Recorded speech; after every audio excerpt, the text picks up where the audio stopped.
l'artériographie, qui font partie de notre arsenal dans les services de radiologie. Qu'est-ce qu'il y a comme technique pour chacun de ces segments? Eh bien, pour le grêle, historiquement, pendant très longtemps, on a fait une technique qu'on appelait le transit du grêle, qui est maintenant totalement abandonnée et qui a été remplacée par le scanner et mieux encore l'IRM. Le scanner, si on étudie le grêle, va s'appeler entéroscanner, scanner du grêle. Et si on l'étudie en IRM, ça s'appelle entéro-IRM.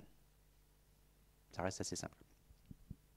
L'échographie est pas mal également pour étudier l'intestin grêle, et ce de façon non invasive. Pour le côlon, eh bien, historiquement, il y avait ce qu'on appelle le lavement baryté, qui a totalement disparu pour être remplacé par la coloscopie faite par les gastro-entérologues.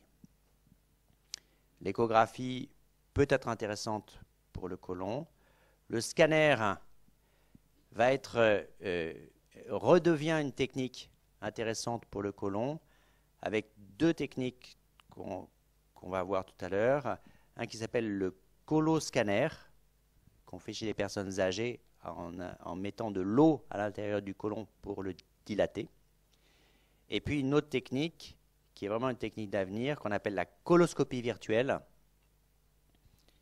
où là c'est un mélange de radiologie et de jeux vidéo, où on met de l'air dans le côlon, et vous allez voir qu'ensuite on peut se promener à l'intérieur du côlon et regarder à l'intérieur du côlon.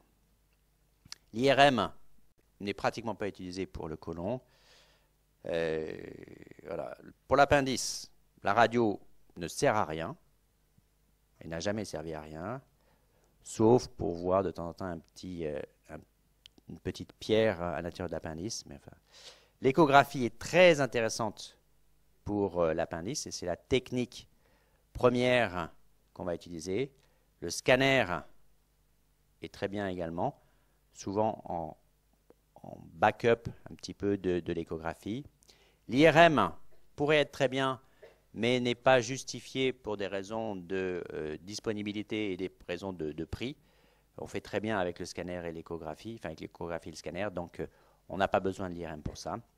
Et le rectum, eh bien, on faisait à l'époque des lavements, un petit peu comme le lavement baryté, totalement abandonné. En échographie, c'est les endoscopies, c'est les gastro-entérologues qui font ça.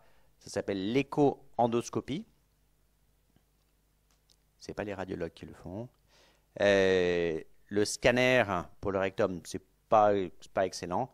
Par contre, l'IRM pour le rectum, c'est excellentissime. Très, très beau.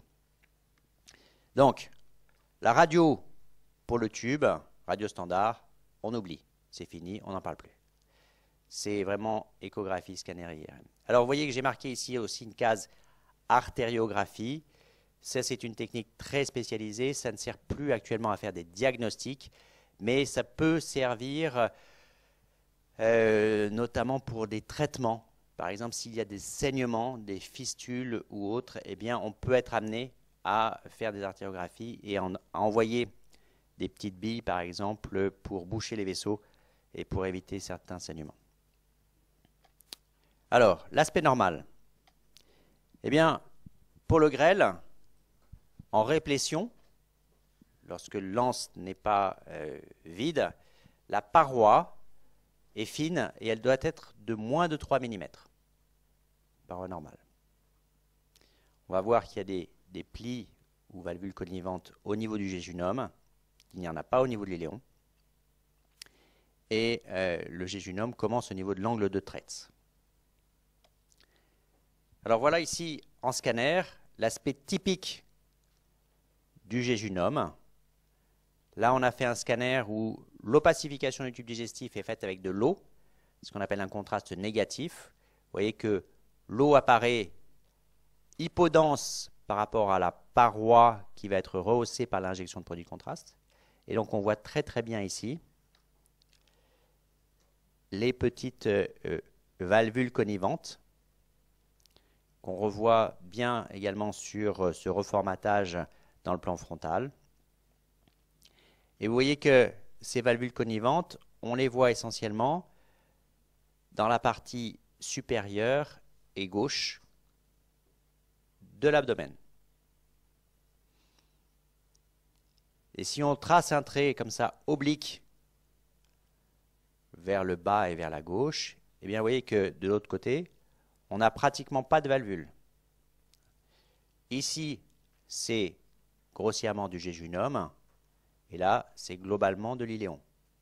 Je dis globalement parce que la frontière est une frontière virtuelle, et si une anse bouge du fait du péristaltisme, elle peut très bien se retrouver de l'autre côté de la barrière. Mais c'est très schématique. Vous voyez ici les valvules, et ici il n'y en a pas.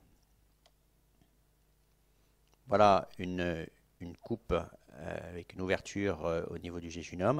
Vous voyez bien ici tous ces petits plis, les différentes couches, et remarquez à nouveau encore hein, le mésentère porte-vaisseau.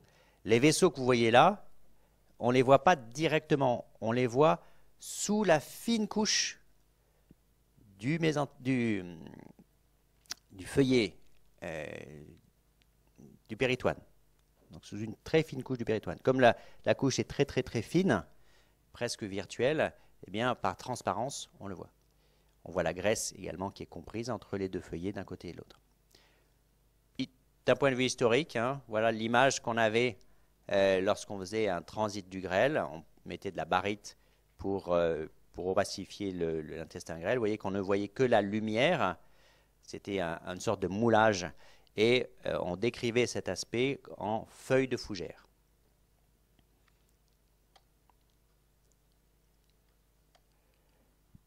Voilà. Donc les plissements du jéjunum que je vous ai montré. Là, on a la même image, mais en inversé. Au lieu de mettre de l'eau, de faire boire de l'eau au patient, on lui a fait boire un produit de contraste type gastrographine. Et donc à ce moment-là, on a le contraste inversé. La lumière est hyper dense et la paroi, elle, apparaît hypodense. Et vous voyez bien que la paroi, elle ne fait pas plus de 3 mm d'épaisseur. Alors, parfois, justement, il y a un petit piège. On peut avoir l'impression d'avoir une paroi très épaisse, ici, sur cette coupe. En fait, c'est un piège, c'est que par hasard, au lieu de couper entre deux valvules, on a coupé juste au milieu d'une valvule. Donc, vous voyez qu'on a l'impression que la paroi est épaissie. Mais il suffit de regarder la coupe d'en dessous pour retrouver la taille normale et l'épaisseur normale de la paroi qu'on va mesurer ici. L'iléon, eh bien l'iléon est lisse. Donc on a la même chose mais avec une paroi lisse. Toujours le mésentère, toujours les vaisseaux compris dans le mésentère. L'aspect en transit du grêle, vous voyez cet aspect tout à fait lisse, et vous voyez qu'on ne voyait que le moulage, on ne voyait pas l'épaisseur de la paroi. En scanner, par contre, on voit parfaitement l'épaisseur de la paroi. Contraste négatif, contraste positif. Le raisonnement est le même que celui au niveau de l'iléon. La graisse contenue dans le mésentère est extrêmement variable, de façon normale chez les patients. Il y a grossièrement une répartition avec le sexe. La répartition, vous savez, de la graisse n'est pas la même chez les hommes et chez les femmes. Là, vous avez typiquement un scanner d'homme avec ce qu'on appelle les abdominaux Cronenbourg. La graisse est accumulée au niveau du mésentère et il y a très très peu de graisse sous-cutanée, ce qui fait apparaître les muscles. Par contre, chez la femme, vous voyez qu'il y a très peu de graisse mésentérique et par contre, la graisse est essentiellement sous-cutanée.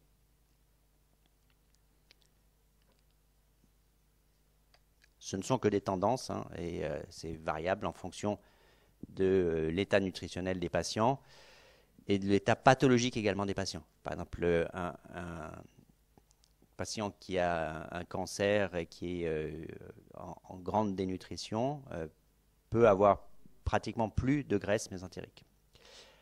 En IRM, eh bien, on a une sémiologie qui est tout à fait proche. Vous voyez ici en coupe frontale, vous voyez le jéjunum à gauche, en haut à gauche, l'iléon en bas à droite. Là, on a une séquence qui montre les liquides en blanc, donc c'est une séquence pondérée en T2. Ici, on a une séquence avec les liquides qui sont pondérés en noir, donc c'est une séquence qui est pondérée en T1. Ça, c'est des choses que vous connaissez par cœur et que nous, on utilise tous les jours. Voilà, toujours cette ligne virtuelle entre les deux parties. Alors, on a vu l'aspect normal du grêle. On va voir donc l'aspect de l'appendice vermiculaire, que vous voyez ici en dessous du cécum, à peu près 1 cm de la jonction iléo-cécale. Et vous voyez ici donc l'appendice. Et remarquez toujours son petit méso, porte-vaisseau, avec ce petit vaisseau qui va jusqu'à la pointe de l'appendice. Et lorsque le chirurgien va faire une appendicectomie, eh bien, il fait son appendicectomie et il va également resséquer le méso de l'appendice. Voilà l'aspect de l'appendice en célioscopie. Vous voyez qu'on a l'impression de le voir directement, mais en fait, il est recouvert, lui aussi, d'une très fine couche de péritoine viscérale. En scanner, eh bien, en scanner, on va le voir entouré de graisse. On ne le voit pas toujours, mais assez fréquemment quand même. Et vous voyez qu'il est petit, qu'il a un diamètre de moins de 7 mm, une paroi fine. Il peut même contenir un petit peu d'air. Et chose très importante, la graisse qui est autour est une graisse qui est homogène et d'aspect normal. Alors l'appendice, on peut le trouver, vous le savez, dans de très nombreuses positions en fonction de la position du cécum. Alors ça peut descendre jusque dans le pelvis, ça peut remonter également jusque sous le foie. Donc bien sûr, la crise d'appendicite classique, c'est la douleur de la fosse iliaque droite, mais ça peut être également des douleurs de type pelvienne, donc particulièrement difficiles chez la femme, ou des douleurs de l'hypochondre droit, qui peuvent donc être confondues avec une cholécystite, une inflammation de la vésicule biliaire. Le côlon lui-même, ça c'était la technique qu'on appelait la coloscopie réelle, où on mettait de la barite et de l'air dans le côlon, et on voyait très très bien la paroi et les ostrations coliques. C'est des images qu'on retrouve maintenant avec la coloscopie virtuelle, où donc là on a mis de l'air à l'intérieur du côlon et on va faire des coupes qui sont des coupes axiales puisqu'on fait du scanner, mais on va faire des reconstructions dans le plan frontal.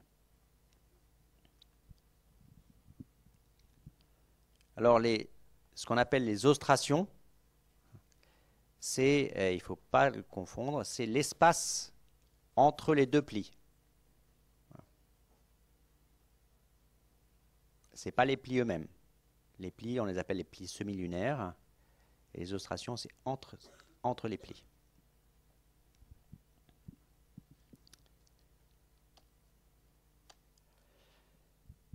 Alors, pour explorer le côlon, donc, on va pouvoir faire soit des scanners avec des lavements. C'est ce qu'on fait assez souvent en garde, en urgence lorsqu'il y a une occlusion. Et là, on va utiliser un lavement avec de la gastrographine diluée. Donc ça, c'est l'examen qui est fait en urgence. On peut mettre de l'air dans le côlon. Et on va mettre le patient sur le dos une fois et ensuite sur le ventre. Et on va faire